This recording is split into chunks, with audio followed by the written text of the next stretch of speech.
Born in 1941 in Bori, Nigeria, Saro-Wiwa was a member of the Ogoni ethnic group.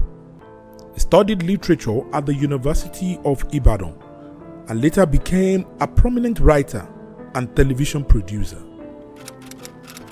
In the 1990s, Saro-Wiwa became a leading figure in the movement to protect the Ogoni People's land and environment from oil exploitation by the Nigerian government and multinational corporations.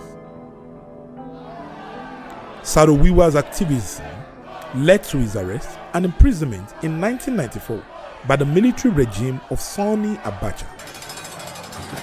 Despite international pressure, he was executed in 1995 along with 8 other Ogoni activists. Saro-Wiwa's legacy continues to inspire environmental and human rights activism around the world. His writing and activism remain a powerful testament to the struggle for justice and equality in Nigeria and beyond.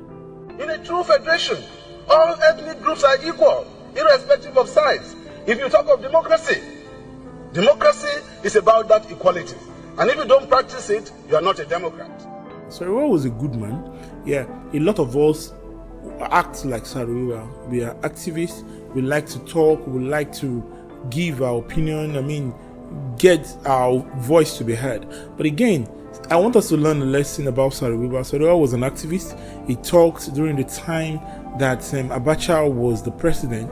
But again, look at what happened to Saro-Wiwa. Probably Saro-Wiwa was not diplomatic, and that was what led to his death. So it's just a lesson. Let's do things with wisdom so that it does not lead to our death. May the soul of Ken Saro-Wiwa rest in, because he fought for what he believed in. He fought for the liberation. He fought for his community, and that led to his death. And it's just a lesson. Let's act well with wisdom. Let us be diplomatic in every of our action. Thank you.